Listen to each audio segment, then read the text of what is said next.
taking a look at real-world examples of close reading. The following video is going to show an example of close reading in which a teacher is going to use Common Core literacy reading strategies with an informational text. His lesson is designed to help students see the connections between the important details and the main idea of the article.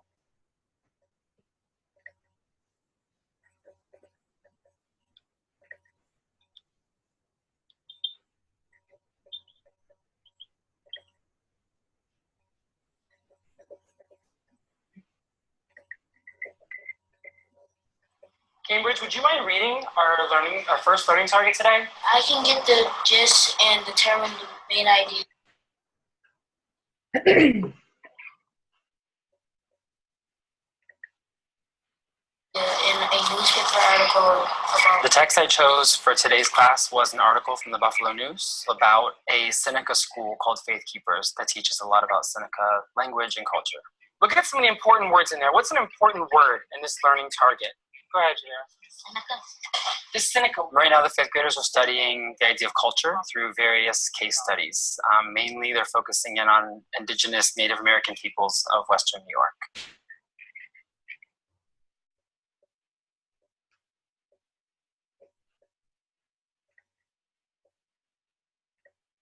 What's another important word that we're looking at, Mr. Seppa? Main idea. Main idea. What is that big idea that's really important to the author? And an assessment that I...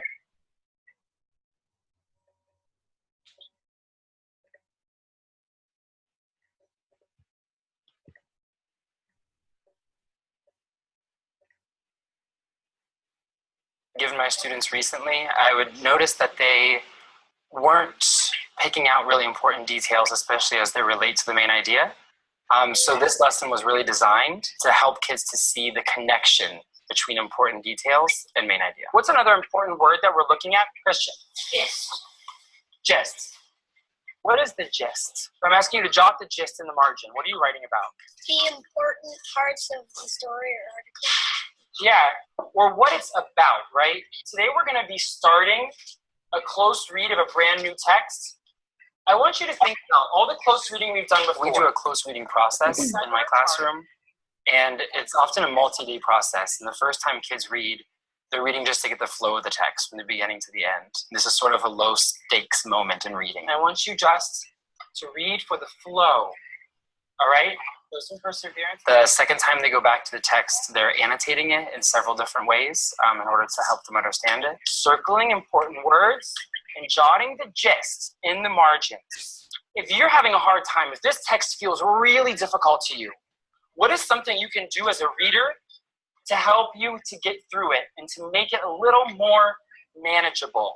Get the gist in baby steps. Get the gist in baby steps. Take bite-sized sections, little paragraphs, right? Do I understand this paragraph? Do I understand this paragraph? And go through section by section.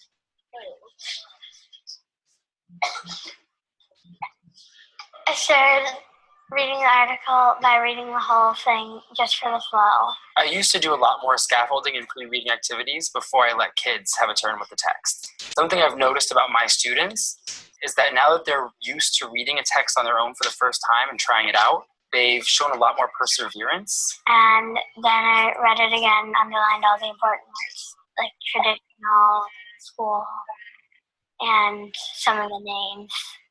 Choosing a text is always a really important process for me in teaching something like this. I was really looking for something that was an authentic text, something from a primary source, like a newspaper article, something within what they were studying so that it had a real purpose for them in reading it. And I needed something that was complex, something that pushed them, something that taught them new vocabulary, new academic vocabulary. After every section I read, I wrote the gist down. And I went back in the paragraph to see if I was right, and then I went to the next one. I gave my whole class the same complex text. And one reason for this is that we found differentiation is less about text complexity and more about the amount of text a student is asked to work with. For some students, they're able to differentiate for themselves by chunking the text into smaller pieces. I'm going the gist for 2 paragraphs at a time. Demon Dowdy and his wife, Sandy, started the Seneca faith keepers. For other students, we actually break the text up for them so that they only see a smaller amount of text at a time and don't become overwhelmed by the idea of what they're about to read. So look back at the title, look at some of those important details you underlined, look at the gist you wrote. I want you to jot your idea for this. What do you think the main idea of this article is? And then in about 2 minutes, we're going to transition ourselves over to the carpet area to continue the second half of our lesson. We read about it, we thought about it, we wrote about it, now we get a chance to talk about it. Jada, do you mind reading our second learning target for today? I can explain the connection between details and the main idea in an article about the cynical. You're going to choose one person near you, and you're talking about what do you think the main idea of this article is? And then what is one thing in the article, one little sentence that helped you come up with that main idea? So in the activity today, I really wanted students to build a connection between important details and the main idea. The Seneca culture is dying, so they started a school to learn the culture. So I chose the details I wanted them to work with and hung them in charts around the classroom. And students moved around in groups with Post-it notes, read the detail, and had to make a case for whether or not that detail was important and connected to the main idea. Working with complex text can be really challenging, and these kids are 10 years old, so they get really antsy. So I try to design my lessons in ways that give them time to get up and move around the room. That's because it's like your mom sees something and she speaks the language and they won't be able to understand it. Yeah, because it's just part of their culture, right? I try to get kids talking to each other about text as much as possible, and it allows them to understand parts of text that maybe they didn't understand on their own, but can get from up here.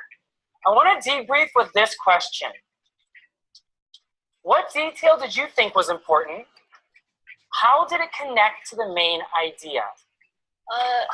The one about the children learn about traditional songs. One of the details I thought was important on the wall was that some of the traditions are like, for the Seneca people, are like singing and dancing. I thought that was an important detail because it like tells you the tradition. 99% of Senecas don't know how to speak Seneca language because that's about how their culture's dying because none of them really know how to speak their own language. Yeah, so that one really goes back to that first part of the main idea that we said, right? The Seneca culture is dying. I use a close reading protocol because it gives the kids predictability in how they approach a text, and they've shown themselves to be much more willing to deal with a challenge. All right, let's do one more. What's a detail? Mr. Sapa. Idea of attending school is a major commitment for the young people.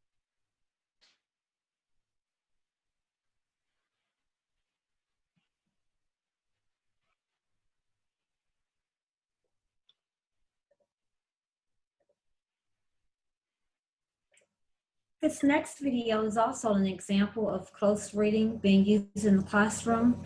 It will be a 5th grade teacher using close reading in a small group lesson.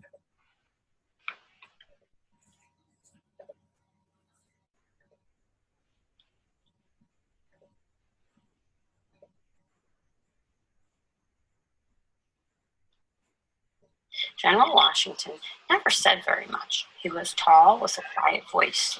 He looked like the kind of man who could win a war. What kind of a person is she that she would think that somebody who is quiet and tall could win a war? My name is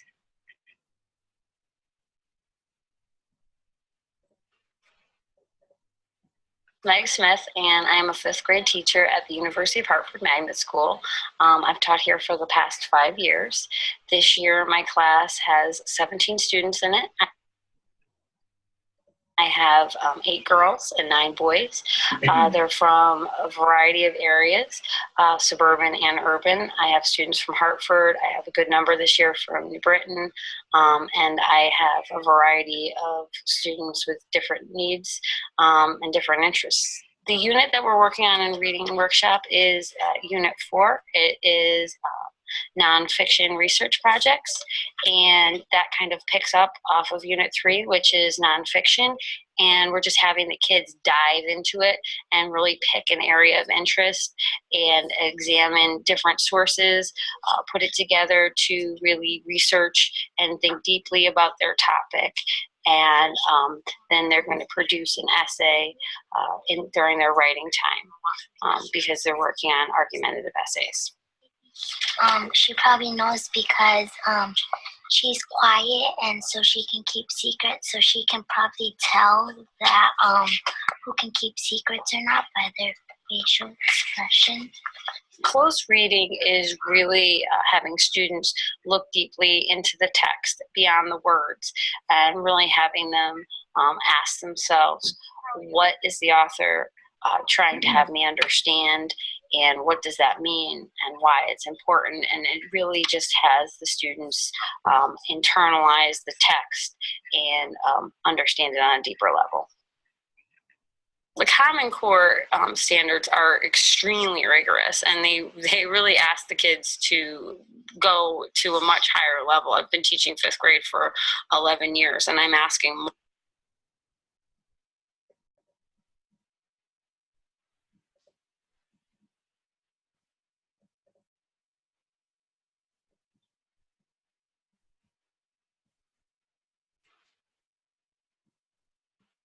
more of my students than I ever have, because the Common Core really wants students to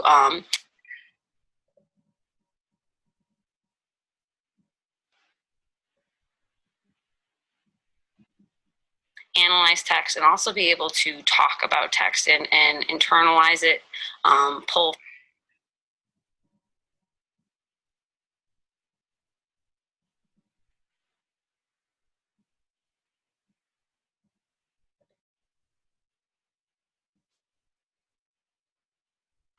from multiple sources, really analyze primary sources, secondary sources, and consider the importance of those sources as well as the importance of the words and what they mean to the student. And why is that, based on what you know about the African American experience in that time? Because they thought that black men weren't as good as the white men, and that they didn't deserve as much as they did. To prepare the students for close reading, I really have them think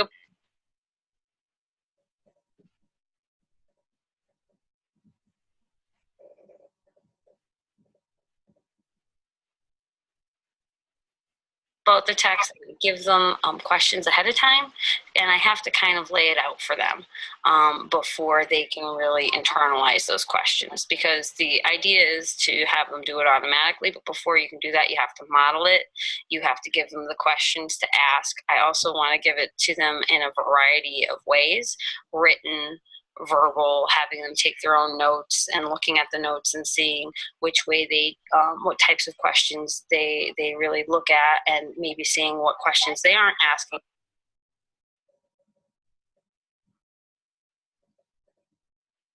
To see what they're missing, and also listening to their conversations. Licking. So what does that say about the mothers if the baby is not getting attention?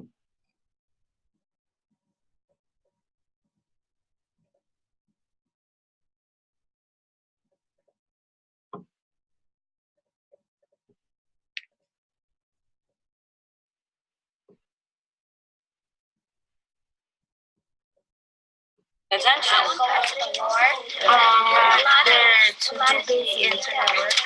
I also like to use pictures a lot.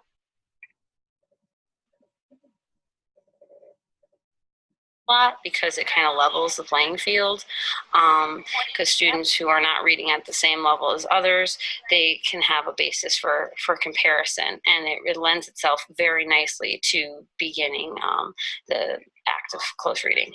What I want you to do is I want you to spread these words out.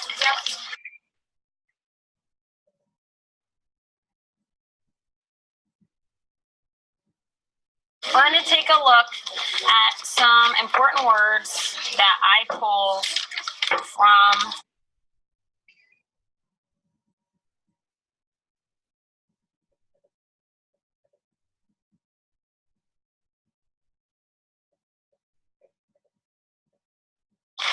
story about Benedict Arnold here.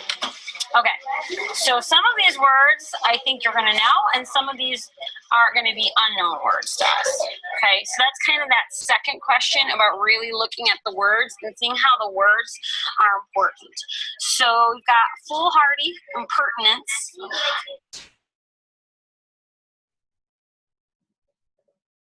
unrepentant, glory, pride, ambition, and blasphemous. Now, which ones do we know?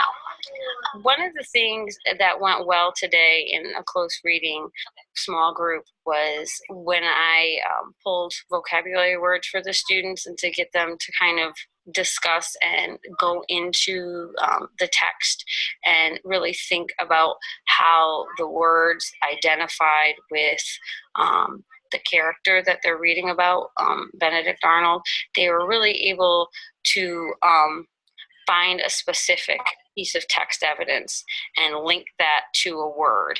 And my hope is that's really going to get them to identifying theme.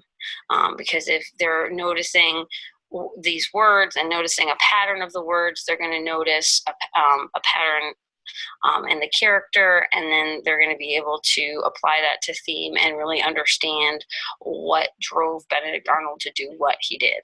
What's different about these two is that this one makes the war and the army sound good because you're going to get paid and that you have food and everything. And they say that you can have land, but in this one it seems like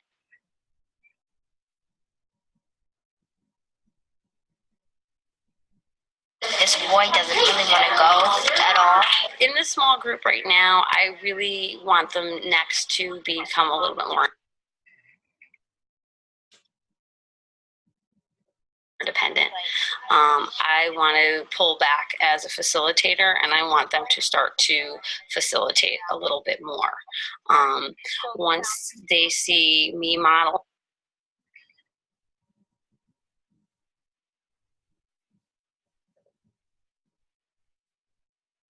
and they kind of get the hang of it, I want to kind of pass the mic and allow them to take control of the group and to talk about what they've noticed and then ask questions of each other. When I am looking at my students and we're in small group, I try to really get excited about what they're saying, and my eyes light up because they get excited by me being excited, quite frankly, and I want them to know that what they're doing is important, and I want them to feel like they're historians and they're pulling out facts for the first time, and that this is something that will light them up because it lights me up, and they also think that they're on the right track, so that's going to continue them versus having them pull back, which is not what I want them to do.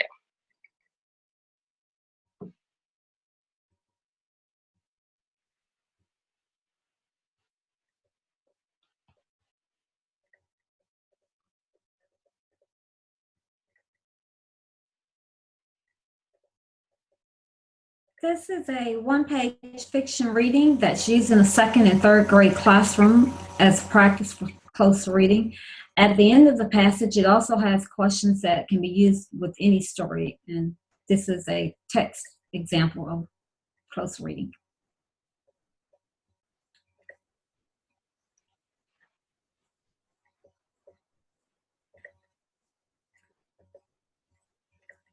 Close reading. Incorporating close reading strategies prepares students for a range of skills.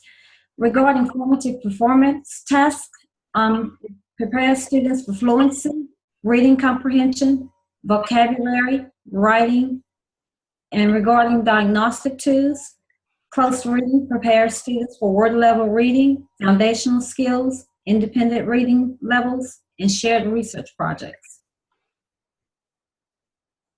In close reading, student responses to text-dependent questions are the primary source of evidence that teachers use to gauge how students are engaging with the text and the degree to which they are accomplishing the reading goals.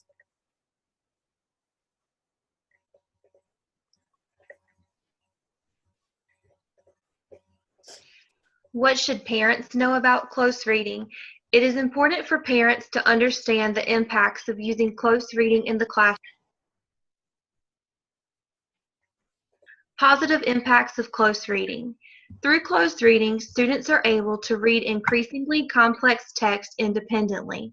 Through close reading, students can accomplish some major goals of the English language arts and literary Common Core state standards, specifically in the areas of key ideas and details, craft and structure, and integration of knowledge and ideas. A significant amount of research links close reading to significant gains in reading proficiency and finds close reading to be a key component of college and career readiness.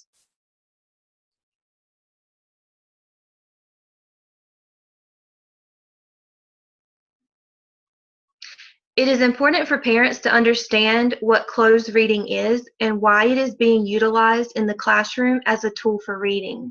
A great way to introduce close reading to parents would be to explain the topic at an open house or a curriculum night at the beginning of the school year.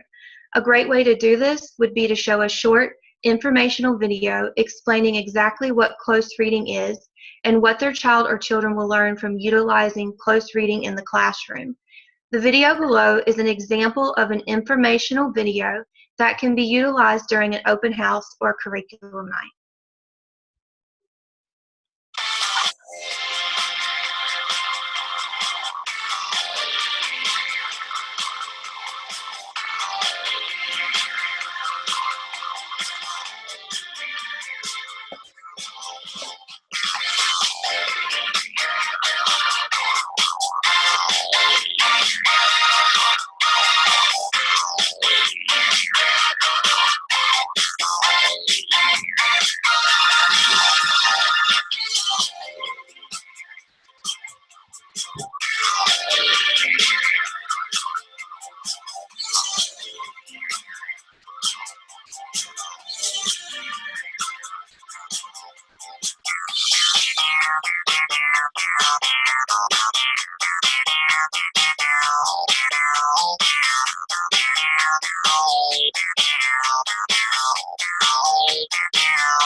are some examples of questions that a teacher would send home to support parents in implementing close reading at home.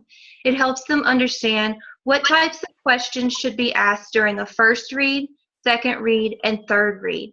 For example, to help them out for a first reading to determine what the text says, they could ask questions such as, what is the text about?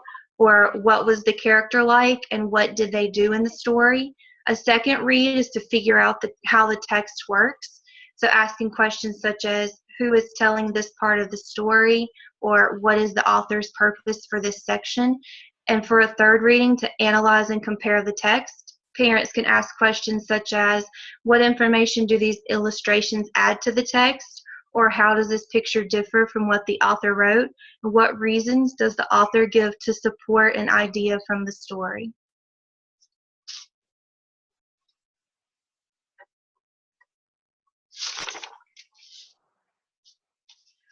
These are some examples of handouts that would be beneficial to send home to parents to give them more information on close reading and how to incorporate close reading into reading time at home. The first handout on the left gives parents an idea of strategies to use to support close reading, such as close readers do things like get the gist of what the text is about, use the text to answer questions, talk with each other about what you think it means, read again to summarize or answer specific questions. The second handout on the right gives parents a list of thought-provoking questions they can ask their child when reading at home to support a deeper understanding of a text. Some questions might include, is the author trying to persuade, inform, or entertain the reader? What background knowledge do you have that readers do this? And also, what questions do you have about what you read?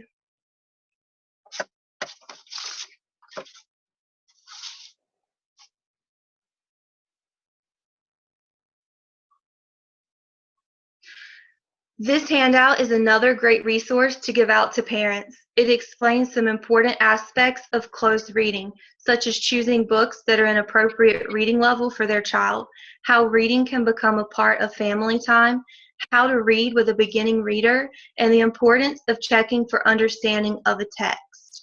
This handout also gives examples of resources that parents can use at home to support reading, such as online books and websites. All of the handouts shown in this presentation are available for use and are free and are listed on the references page if you're interested in using them.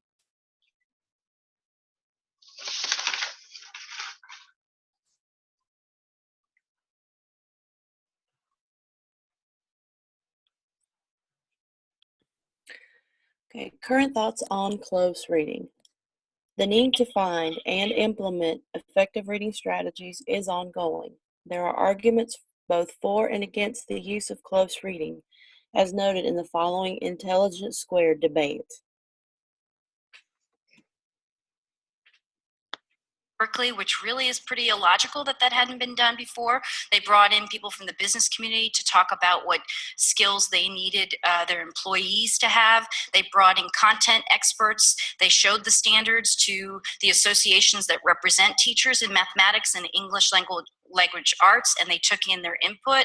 I think neither Mike nor I would say that each and every standard is perfect, but I think if you look at the process that was used in the development of these standards and compare it to the process that was used under the old standards by most states, that it was very rigorous, and they did look at evidence. I mean, okay, you can disagree, but they did look at evidence. Carol Burris, have you been refuted on this one? No, the truth of the matter is, one of the things that's very different about the Common Core that I spoke about is, unlike the old Massachusetts standards or standards in New York, which really just identify what kids should know at grade level, the Common Core standards create or contain what's called instructional shifts in practice. 6 in ELA and 6 in math. ELA? Yeah, English Language Arts. Thank you. For example, the whole idea that it makes sense for young children to engage in close reading, there is absolutely no evidence that that's the case. At the high school level, yes, but not at the elementary level. There was no real research that was based on yanking up Lexile levels. We know from years of developmental reading research that kids do best when they read independently with leveled readers. But the Common Core says no. The Common Core says predominant reading should be on what is considered to be grade level, which has just been increased. And if the kids don't get it, well, the teacher should read it aloud. Let me tell you something. You learned how to ride your bicycle by riding your bicycle. You didn't learn how to ride your bicycle by having your dad never taken his hands off the bar. Mike, let's let Mike Petrelli respond. Yeah, no, I'm so glad that you've raised this a couple times, this idea of close reading. And I spent the big part of the weekend talking to some reading experts getting ready for this question. And I think I have a better understanding. It's going to get a little weedy, but I'll get through it very fast. And it's this. We've had a system for years where we've said, okay, if a child can only read at the first grade level and they're in fifth grade, we're going to give them first grade level books, right? With the hope that over time they would get better. The problem is there's 5 or 6 rigorous studies showing by and large those kids were never getting better at reading. And that the studies showed is what you really need to do is find ways to get the kids to read more challenging texts at their grade level, which means at first, and the teachers today helped explain this so much better than I could, that the teachers start by reading it aloud, having the kids follow along. They do what they call scaffolding over time. And over time, they start to teach the kids how to do this reading so that they can let go of the handlebar and they can ride the bike on their own. And kids who are way behind grade level, including kids who are special education students, are never going to make progress if we don't challenge them with those grade level texts. This is what the evidence says. And the Common Core looks for the evidence.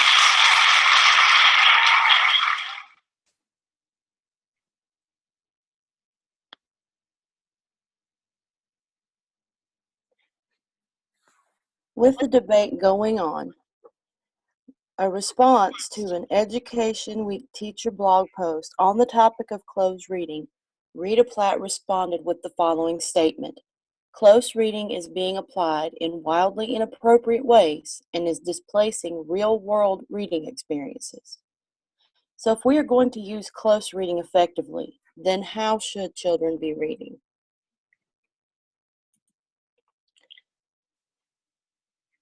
If reading closely is the most effective way to achieve deep comprehension, then that's how we should teach students.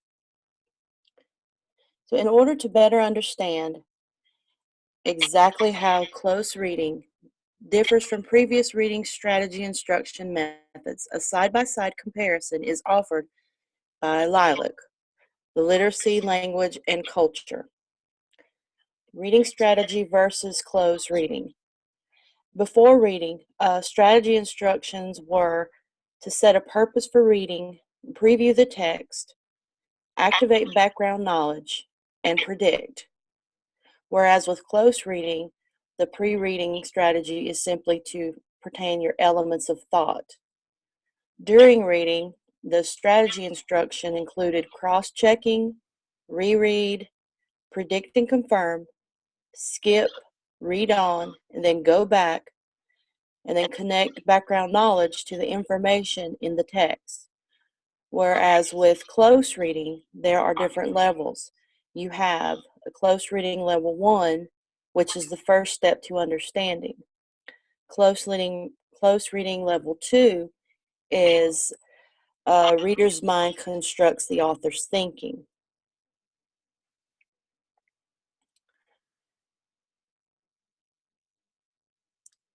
And this strategy also involves inferencing, concepts, assumptions, implications, and point of view.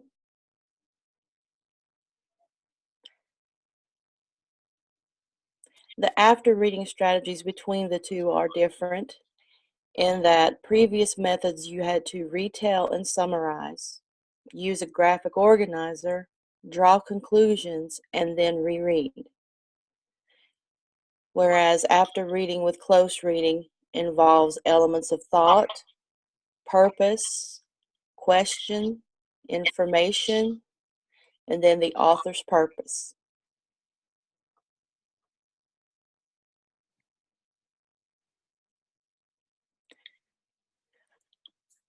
Dr. Douglas Fisher, a professor of educational leadership at San Diego State University, responds to a Q&A session sponsored by McGraw-Hill Education to give us insight into what close reading is.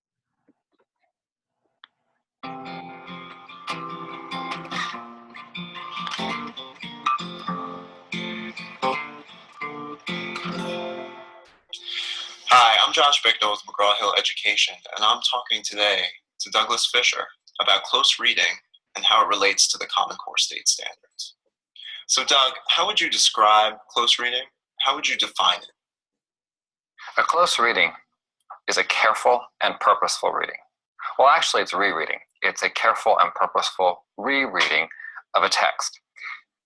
It's an encounter with the text where students really focus on what the author had to say, what the author's purpose was, what the words mean, what the structure of the text tells us. It really is getting to what Louis Rosenblatt talked about as a transaction between the reader and the text. Louis Rosenblatt, the originator of reader response theory, really talked about understanding what the author had to say and not impugning those authors' words, but really getting what the author had to say and bringing some of your own ideas to bear on that text. In a close reading, we have to have students reread the text. We give them questions, text-dependent questions that require that they go back into the text and search for answers. These aren't simply recall questions, just the facts of the text, but rather questions that allow students to think about the text and the author's purpose and the structure and the flow of the text. Close reading requires that students actually think and understand what they're reading. Thanks, Doug. That was a great answer. My second question for you has to do with Common Core state standards in close reading. So is close reading part of addressing the Common Core state standards? Can you elaborate? Close reading isn't in the Common Core state standards. However, an analysis of the Common Core state standards really says you've got to learn the text well. The Common Core state standards require that students provide evidence and justification for their answers.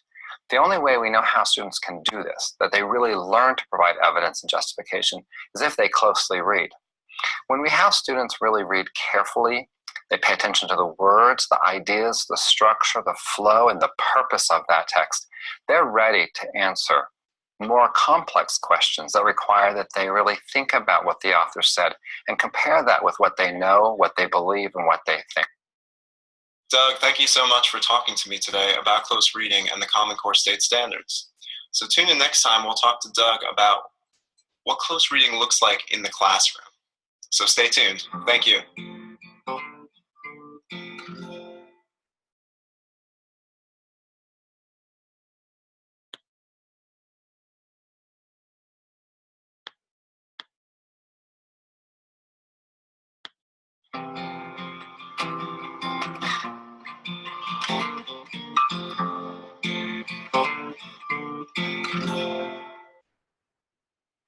Hi, I'm Josh Bicknell with McGraw-Hill Education, and I'm back with Doug Fisher talking about close reading and what it looks like in the classroom. So Doug, can you explain what you would expect to see in a classroom where they're practicing close reading? What does close reading look like? There are a variety of ways to teach students through close reading in a classroom. Most of the time, that involves selecting a short passage of text, having students encounter the text first without any kind of pre-teaching or any kind of front-loading, maybe pointing out a couple of really complex words, but really letting students encounter that text the first time. Inviting them to read that text, asking them some text-dependent questions, which might be about the key details, the general understanding, the structure, the vocabulary, the author's purpose, but inviting them back into that text several times. One of the things we know with the close reading is that students read with a pencil. Well, not literally with a pencil, but with argumentation. The students are regularly taking notes as they read. They're extracting ideas and concepts that they want to remember from the text. And that reading with a pencil helps students go back into the text over and over again to really get a strong sense of what that author is trying to say. In a close reading, students also talk about what they're thinking about.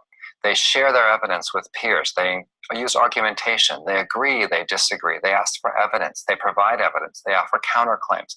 It's that give and take of discussion in which the text serves as a primary tool for forwarding that conversation. That's what we're looking for in a classroom that has close reading. In addition, teachers can model during a close reading. Students notice things that are confusing for them. They notice things that they understand, and they notice things that were difficult. When the teacher notices that a lot of students had the same misunderstanding, the teacher can build that into some of the modeling and talk about how the teacher thinks the text is working, how the teacher is noticing vocabulary or structures or general ideas. And then ask another text-dependent question to drive the students back to the text to look for additional evidence. It's an ongoing and recursive process where students go back to the text based on the questions they're asked, including up to inferencing questions, where students go back to the text to look for evidence and really grasp a deep level of understanding of that text. Thank you so much, Doug, for all of your great information and insights into close reading and the Common Core state standards. That's my interview with Doug Fisher. I hope you've enjoyed it, and I hope you have some great knowledge and some great things you can take back to the classroom with you. Thank you, and have a great day.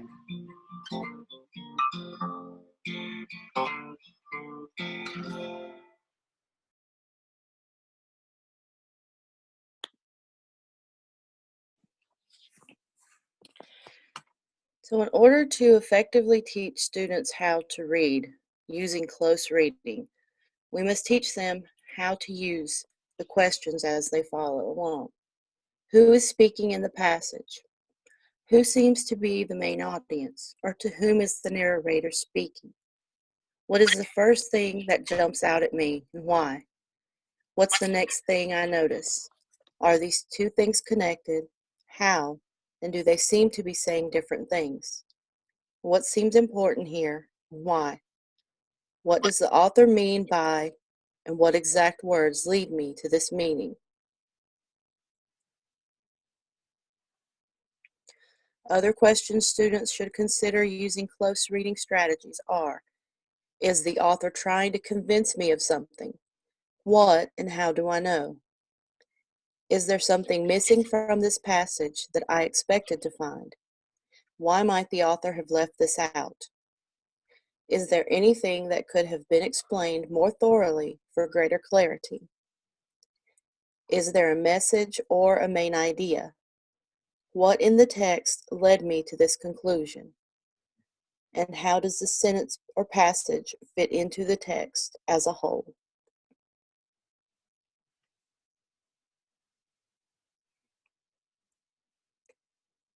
Nancy Boyles, Graduate Reading Program Coordinator for Southern Connecticut State University, says that students who learn to ask themselves such questions are reading with the discerning eye of a careful reader.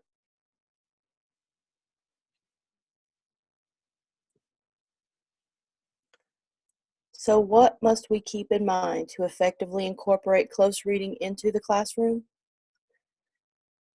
Teaching close reading is not the same as chopping up a book into so many pieces that it becomes unrecognizable. It is accomplished better by having students read large, uninterrupted chunks of text, and then strategically having them return to key passages for second or third draft reading and thinking.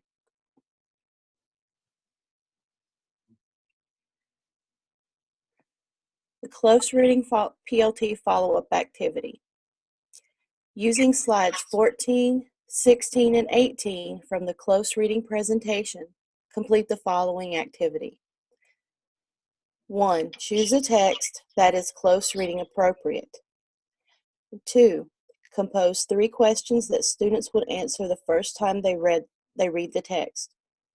See slide 14 for reference. Number 3. Compose 3 questions that students would answer the second time they read the text. See slide 16 for reference. Number 4. Compose 3 questions that students would answer the third time they read the text. And see slide 18 for a reference.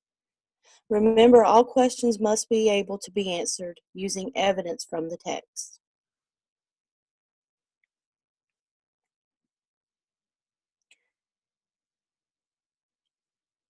These are our references, and thank you for watching our presentation.